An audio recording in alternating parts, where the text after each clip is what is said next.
Exercise B question number 1,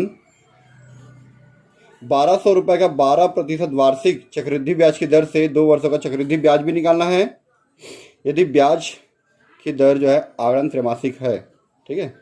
find the compound interest 1200 at the rate of 12% per annum या annually for 2 years। It the interest is calculated quarterly calculate करना है, ठीक है। तो हमारा यहाँ पे दिया हुआ आपका क्वेश्चन नंबर 1 में गिवन है मूलधन है 1200 रुपए, पी दिए कितना 1200 रुपए, सॉरी 1200 रुपए 1200 रुपीज। आर दिया है 12%, 12% वार्षिक 12% दिया हुआ है, ठीक है। और एन दिया है हमारा 2 साल, एन कितना है 2 years। जब ब्याज की गणना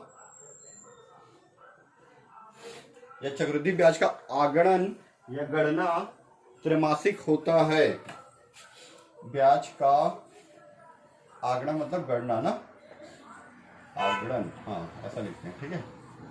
त्रैमासिक मतलब तिमाही, त्रैमासिक होता है, ठीक है। इंग्लिश में if the interest is calculated quarterly,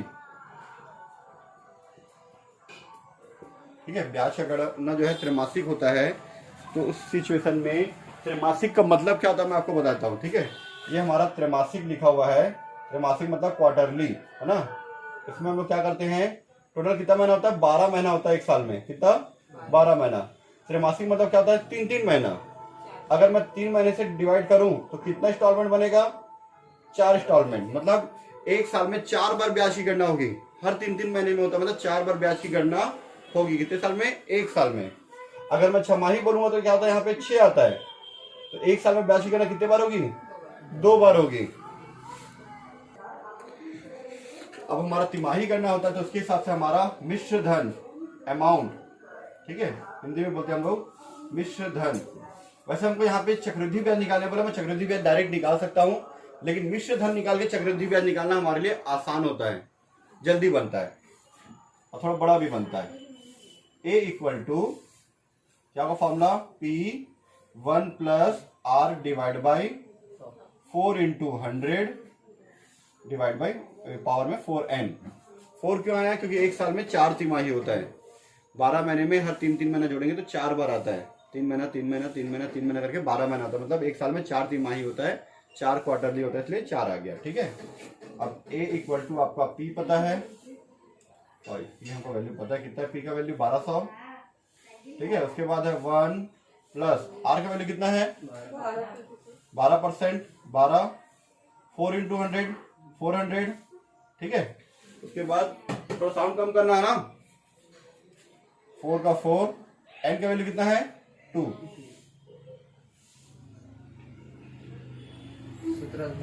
हाँ जमा दिए इसको 1200, 1 प्लस 12 का 12 के नीचे में ये डिवाइड आएगा, यहां तक मत करना बिल्कुल भी, भले रहेगा तो गायब कर दो और थोड़ा सा चलेगा, ठीक है। अब मैं 12 को 400 से डिवाइड करूंगा तो 0.03 आएगा। करके देखना आप लोग, कैलकुलेटर है आप लोग के पास, यूज करना आप लोग, कैलकुलेटर अलाउ है। 4 दूनी यहाँ पे 8 आ गया, ठीक है। इधर देख सकते हैं आप लोग, A इक्वल टू 1200। अब मैं इसको जोड़ूंगा तो यह जगह 1.03 पावर में 8। A इक्वल टू 1200 इंटू 1.03 को 8 टाइम्स मल्टीप्लाई करना है। तो आप लोग के पास कैलकुलेटर है नहीं है तो दिखाओ, मैं आप लोगों को मोबाइल में करके बताता हूँ, ठीक है। ये रहा हमारा कैलकुलेटर का खुल गया है ऐप, है ना। तो हम लोग ये टाइप किए, पहले यहाँ पे 0 दबा दिए, 1.03, ठीक है, ये लिख दिए हम लोग। ये मल्टीप्लाई को साइन जो दिख रहा है उसको दबाऊंगा, उसको 1, फिर इसको इक्वल टू दबाऊंगा 2, 3, 4, 5, 6, 7, 8। इसको मैं मल्टीप्लाई को दबाया इसको 1, और बाकी सबको 7 बार दबाया, टोटल कितना हो गया 8। तो 8 बार में मेरा आया यहाँ पे 1.26677, अब एक को मैं इससे मल्टीप्लाई कर दूंगा तो कितना आएगा ना, ये आ गया हमारा 1520 रुपये हमारा आंसर आ गया। इस दोनों को मल्टीप्लाई करो तो ठीक है, राउंड फिगर में इसको लिख देना लगभग, अप्रॉक्स, क्योंकि हम लोग राउंड फिगर में लिखे हैं, ठीक है, दशमलव में और भी है। अब हमको निकालना है चक्रवृद्धि ब्याज, compound interest. Compound interest is equal to क्या होता है, ए माइनस पी, मतलब मिश्रधन माइनस मूलधन। 1520 माइनस 1200 करेंगे तो आ जाएगा मेरा 320 रुपए, ये मेरा रुपीस का साइन, ठीक है। ये हो गया हमारा क्वेश्चन नंबर 1 कंप्लीट, ठीक है। इसी तरह से हम यहाँ पे क्वेश्चन नंबर 2 बनाएंगे। तो क्वेश्चन नंबर 2 देख लो आप लोग क्या क्या दिया है। तो क्वेश्चन नंबर हम लोग 3 बनाते हैं, ठीक है। क्वेश्चन नंबर 3 क्या क्या चीजें दिया हुआ है देख लो आप लोग। मूलधन कितना दिया हुआ है, गिवन, पी कितना है 6,950 रुपए मूलधन दिया हुआ है, पी। आर कितना प्रतिशत दिया हुआ है, 12%, 12% पर एनम। एन दिया हमारा 1 साल 9 महीना ना, 1 ईयर 9 मंथ, ठीक है। तो 1 का 1 ले लिया मैंने, 9 मंथ को लिया मैंने 9/12 ईयर, इसको ईयर में बदल दिया मैंने, ठीक है। 9 महीना को महीने को अगर साल 12 में डिवाइड करते हैं तो साल में बदल जाता है। वैसे अगर दिन में रहता है तो दिन को 365 से डिवाइड करते हैं, ठीक है। तो 1 प्लस हो गया, 9 को मैं 12 से डिवाइड करूं तो कितना आएगा, 0 पॉइंट कितना आएगा देख लो।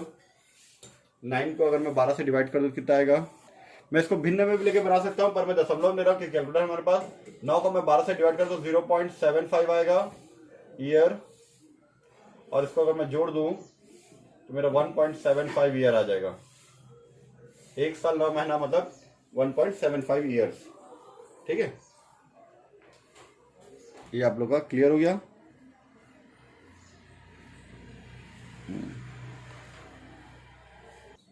अब हम आगे निकालते हैं, ठीक है।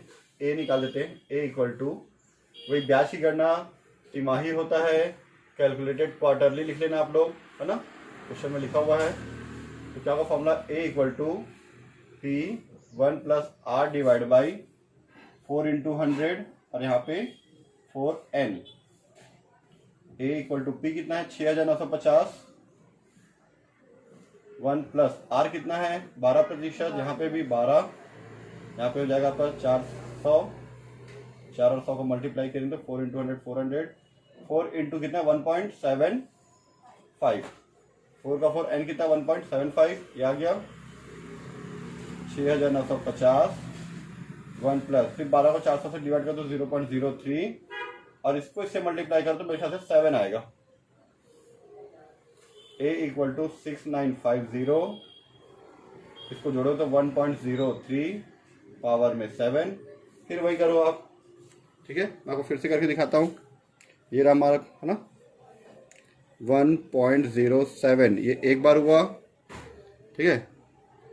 इंटू दबा इसको एक बोले, फिर इक्वल टू दबा 2 3 4, सॉरी 1.03 था, 1.03 इंटू को 1 2 3 4 5 6 7 टाइम में आया मेरा यहाँ पे a इक्वल टू 69050, इसका हम लोग 7 टाइम किए हैं तो हमारा आंसर आ रहा है 1.22988738, ठीक है। 5 डिजिट तक लिख सकते हो ज़्यादा से ज़्यादा, ठीक है, उससे कम मत लिखना, तो आंसर में फर्क आ जाता है।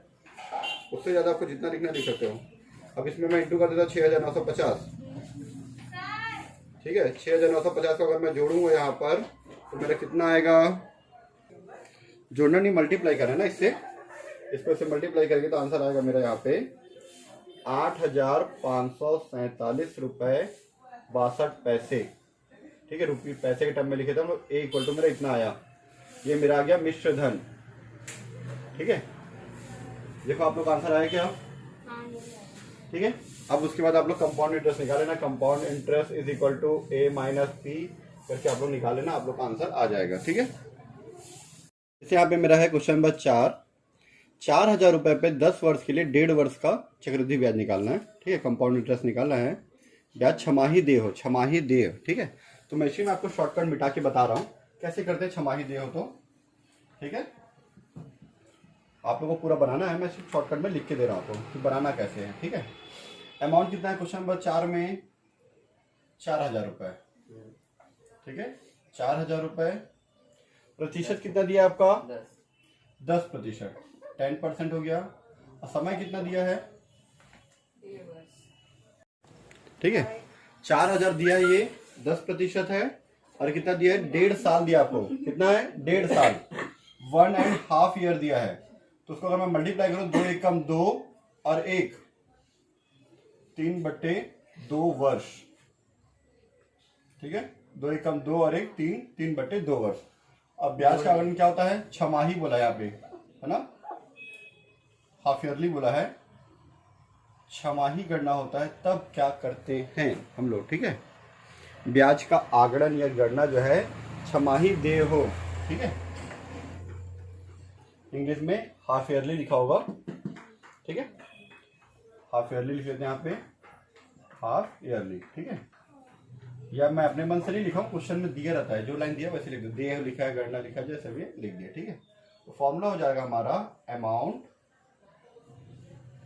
ए इक्वल टू, हिंदी में आप मिश्र धन, दोनों लिखना जरूरी नहीं है, तो एक चीज आप लिख सकते हो, P1 plus R divide by 2 into 100 आ गया इस बार, क्यों, क्योंकि छमाही जो है साल में 2 बार आता है, 6 महीना टोटल हो जाता है 2 साल, मतलब 2 बार हो जाता है। ठीक है, तो P आपका हो गया 4000, 1 प्लस R कितना आपका 10%, और 2 का 100 से मल्टीप्लाई करो तो 200, पावर में कितना है 2n, n का वैल्यू कितना है यहाँ पे 3/2, ये कट जाता है। ठीक है, ए 4000, 1 प्लस 10 को 200 से डिवाइड कर तो 0.05 आएगा, ये 2 से 2 कट जाते हैं यहाँ पे 3। इसके बाद की कहानी आपको पता है कैसे बनाते हैं। ठीक है, हो जाएगा जी। चलो इसी तरह से मैं क्वेश्चन नंबर 8 बता देता हूं आपको। ठीक है, क्वेश्चन नंबर 8 आप लोग ध्यान देंगे, 8 इस एक्सरसाइज का लास्ट क्वेश्चन है। 25,600 रुपए 3 साल के लिए ब्याज में दिए हैं। ठीक है, तो given that P equal to दिया आपका 25,600 रुपए आपने लगाया है, कहीं बैंक में दिया हुआ है, किसी को उधारी दिया हुआ, जो भी है 25,600 रुपए। ठीक है, 3 साल के लिए है, तीनों साल का प्रतिशत अलग अलग है। पहले वर्ष के लिए 5%, इधर देखो N1 कितना है, पहले साल के लिए आपका प्रतिशत कितना है 5% प्रति वर्ष, कॉमा कॉमा। दूसरे साल के लिए, दूसरे साल में भी एक ही साल होगा ना भाई, दूसरे साल में भी एक साल होगा तो 1 ईयर कितना हो जाता है, दूसरे साल में R2, दूसरे साल में आपका R2 हो जाता है 4%, 4% पर एनम। फिर N3 तीसरे साल के लिए 1 ईयर, फिर से आपका कितना हो जाता है 5% हो जाता है, वो R3 कितना 5% पर एनम। ठीक है, ये हमारा इस तरह से हो जाता है। अब ब्याज की गणना क्या बोला आपको, अर्धवार्षिक की जाती है। ब्याज की गणना, जब ब्याज की गणना अर्धवार्षिक, हाफ ईयरली, ठीक है, हाफ ईयरली करते हैं तब क्या होता है अर्धवार्षिक। ठीक है, हाँ, छमाही को भी हाफ ईयरली। ठीक है, इंग्लिश आसान है। ठीक है, तो फॉर्मूला क्या होगा मेरे यहाँ पे, amount A equal to P1 plus R1 divide by 2 into 100, और यहाँ पे 2N1, फिर यहाँ पे 1 plus R2 divide by 2 into 100, 2N2, यहाँ 2 आएगा, यहाँ भी 2 आएगा, फिर से यहाँ पे 1 plus R3 divide by 2 into 100, और यहाँ पे 2N3, 2N1, 2N2, 2N3, यहाँ पे 2 इंटू 100, 2 इंटू 100, 2 इंटू 100। P कितना है मेरा 25,600। 1 प्लस R1 कितना है 5%, तो 5 डिवाइड बाई 200, यहाँ पे 2N1 मतलब 2 गुणित 1, क्योंकि आपका साल एक साल ही है, टोटल 3 साल। फिर यहाँ पे 1 प्लस R2 कितना है 4%, 4 डिवाइड बाई 200, 2 इंटू 1, फिर से यहाँ पे 1 प्लस R3 फिर से 5%, तो 5 डिवाइड बाई 200 पावर में 2 इंटू 1। क्लियर इतना? ठीक है। अब इसके बाद हम लोग आगे बनाते हैं। ठीक है, A इक्वल टू 25,600, थोड़ा सा नीचे कर लेते हैं, 25,600, 1 प्लस 5 को 200 से डिवाइड करें तो 0.025 आएगा, पावर में 2, 1 पॉइंट यह जाएगा 1 प्लस 4 को से डिवाइड करें 0.02, पावर में 2, 1 प्लस 0.05025 पावर में 2। इसके बाद की कहानी तो आप लोग को पता है कैसे करते हैं, कल भी हम लोग किए थे और आज भी ऐसे ही बनाए। ठीक है, तो आप लोग कर लेना, ये एक्सरसाइज आपका कंप्लीट।